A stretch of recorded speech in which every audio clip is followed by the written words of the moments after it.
There's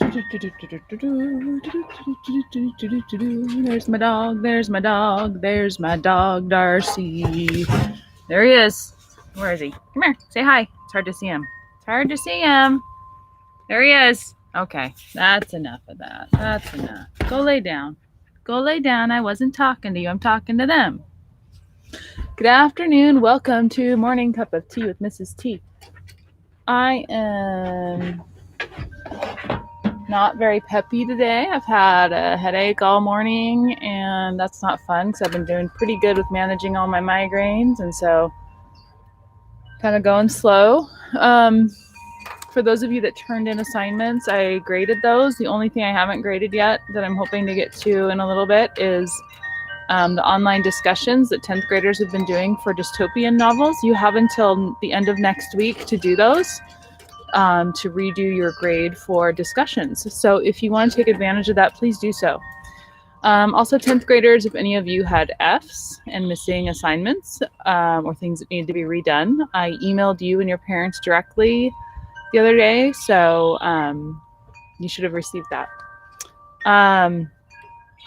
Those of you that didn't get one of those, that's because you have a D or higher, so you're in passing range as of when we left school. So I don't know what's going to happen with phase 4 still waiting to hear on that. Apparently the teachers union and the district are still negotiating that, so that means they're trying to just figure out what rules we're going to play by to keep it fair and equitable for teachers and for students, and make sure this is something that's actually workable and doable. So I'm still waiting to hear on that.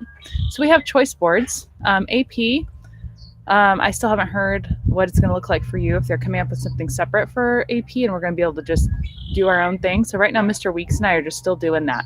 So you don't really need to do the choice boards if you're an AP, because we've been providing you with supplemental things that are more appropriate for our college level course. So with that in mind, 10th graders, you got a tutorial from me the other day that I emailed to you and your parents on Wednesday night, taking you through one of the boxes on the choice boards. I'll do the same thing. I'm hoping to post another one of those and share it out with you guys on Monday. And then, is it too bright for me not have sunglasses?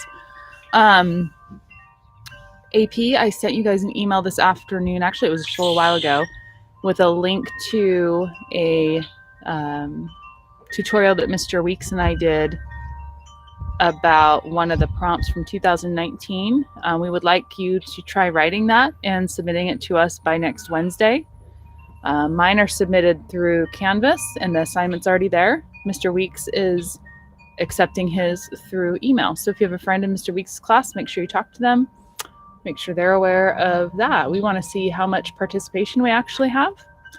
And we want to be able to give you guys some good feedback. So we look forward to seeing what you guys have to write. If you have a friend who hasn't really been checking in on things or doing things, maybe check in with them as well. Also check in with them on their mental health. On this thing, emotions are going up and down, and that shifts from day to day and week to week.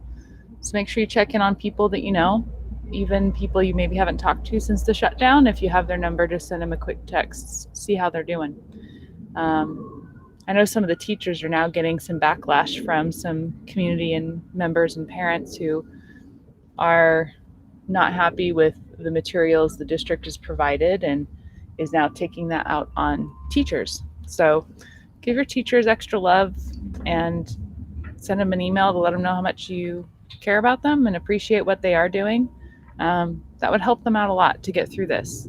Even your previous year's teachers. Teachers love to help kids. I know it doesn't always seem like that, but we really do. And so right now we kind of feel at a loss because we want to be able to do all these things and we want to help you guys out, but we also want to do what our bosses tell us to do. And so it's a fine line. So do that. Continue to help your families. I would just say do what you can. I'm putting stuff out there because I'm just supporting what the district has for my core 10 kids and just doing things to help it be more accessible. And for AP, we're doing our own thing because it's its own class with its own set of standards that are separate from what they're using for the rest of the juniors. So there's some crossover, but also some uniqueness about what we do. It's too bright out here. I need my glasses again. I'm one of those people. So I'm sitting out here. I've already been in like 2 conference call meetings today with 2 different groups of teachers. One was my English department, one was my PLC, which is all the 10th grade teachers. Just chatting about how things are going, any new news, which really there's not a lot of new news. So been doing that, and that was after I had this morning my conference call. So I've had 3 conference calls today, I guess. And that other one was with Mr. Weeks, and we recorded our tutorial for AP this morning. And then I worked on posting that and getting an email sent out, and he's doing the same thing with his kids. So it does take a lot of work to do all that stuff. I mean, to do that and go through my emails and grade things pretty much took me from 8 o'clock until now, which is 1:30. So I didn't even take a lunch break. I ate lunch during one of the conference calls.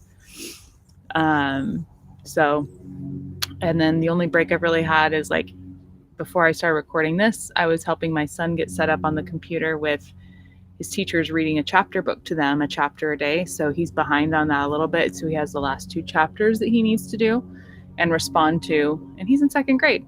And so I got him to do that, and that keeps him busy. He's been jumping on the trampoline today.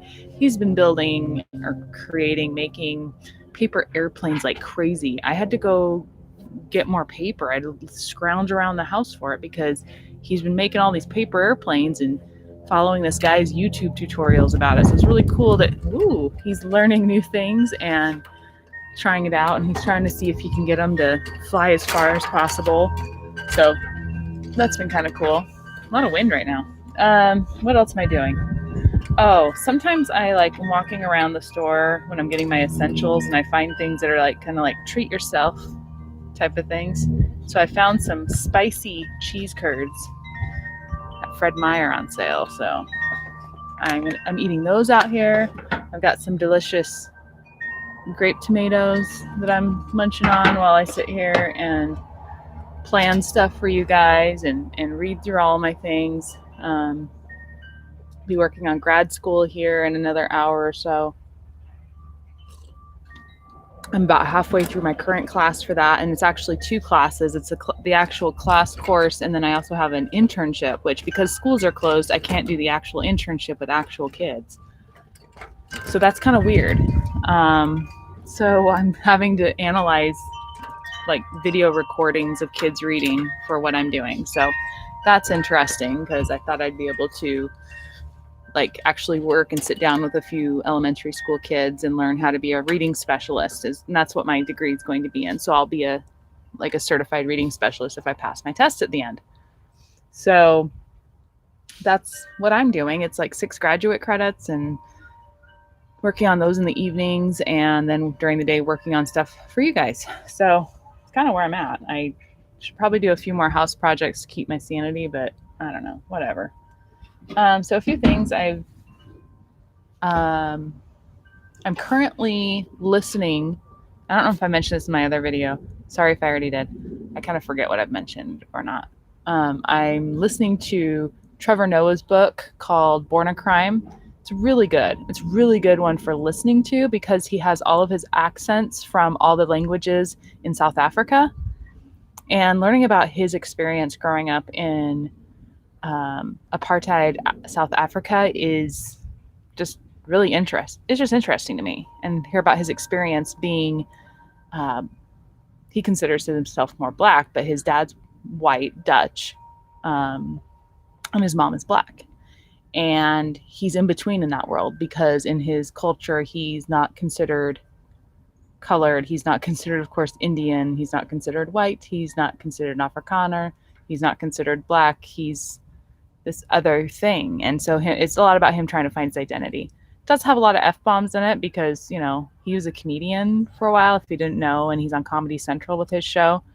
And so that's the only warning I give, is it does have some language in it, if that bothers you. But if you're looking for a good audiobook that has a really great voice and you love hearing accents, it's fantastic. There's a little bit of repetition with it, but it's one of those that you can like step away from it, like listen to one chapter and then go back to it, and you can pick up right where you left off. So that's really cool. The other book I'm reading is one I did a poll on Instagram for, so I can't remember if I already talked about it. I'm still reading The Power. I just haven't had the discipline to sit down and read it because there's so many characters that I haven't been drawn in too much. I mean, the concept is cool, but I haven't like fallen in love with the characters yet. So I am that far, which is about 83 pages in to this 360-ish page book. So I have a ways to go, but we'll see once I get into it a little bit more if the characters really strike me and give me something to think about. So speaking of books, I have a teacher friend. You guys may know him, Mr. Mybori. He is reading a book that I finished listening to just like a week or so ago before I started the Trevor Noah book. And it's called Where the Crawdads Sing. And it's about a girl who is raised in a very physically and verbally, emotionally abusive home in the South on the Gulf of Mexico. I believe it's Louisiana, if I remember right. Oh, no, I feel bad because I'm kind of one of those people that forgets those specifics. But her name's Kaya, and her mom leaves her to live with her dad, who's the abusive alcoholic, when she's little. And so anyway, she's left there to live, and she's white, and she's poor white. And they live out in the marshes of the area along the Gulf. And she's never educated. She had one day where she went to school and never went back.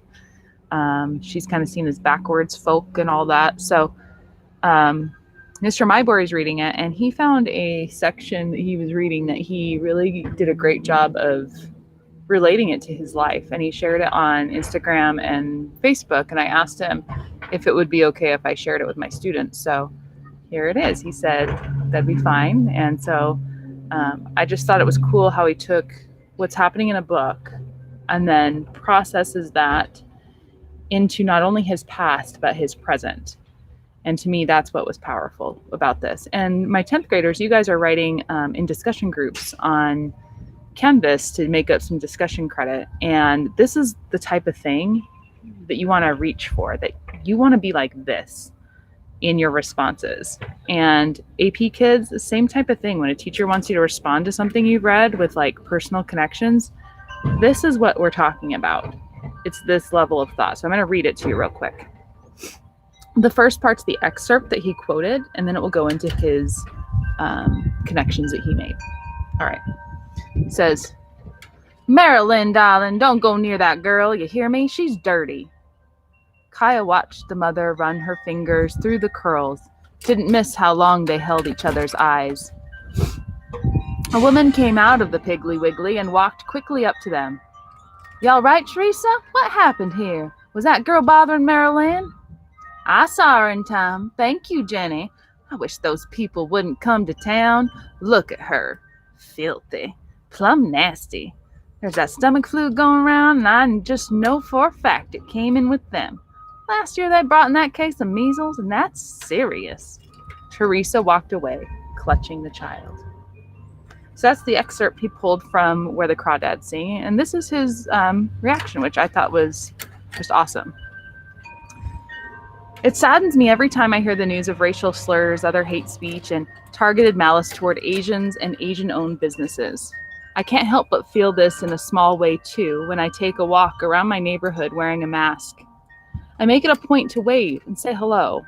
About half the people smile and wave back, and the other half avert their eyes and distance themselves further from me. I often wonder if they're doing that to everyone, or just people who look like me. Some of the racial response to this global pandemic reminds me of this passage in the book I'm reading, as well as of my grandparents and other Japanese American relatives who were taken from their homes and placed in internment camps during World War II for looking like the enemy. I'm not looking for anyone to feel sorry for me. Please don't. That's not what this is about. There are thousands, millions, who have it far, far worse. I just don't want to repeat the days where prejudice, anger, and fear overtake us worse than this virus." And I just really loved that. I loved his connection to his grandparents, to the past, to history, to himself, to the present, to the greater population. Those are the meaningful connections we can have with literature, and that's how literature can also teach us things and give us new perspective. And I thank you, Mr. Myboy, for letting me share that. I doubt he watches my stupid videos, but just in case, no. So that was from him, and I hope you guys appreciated that. Lastly, for today, next week, we'll see how the turn-in rate goes for our AP.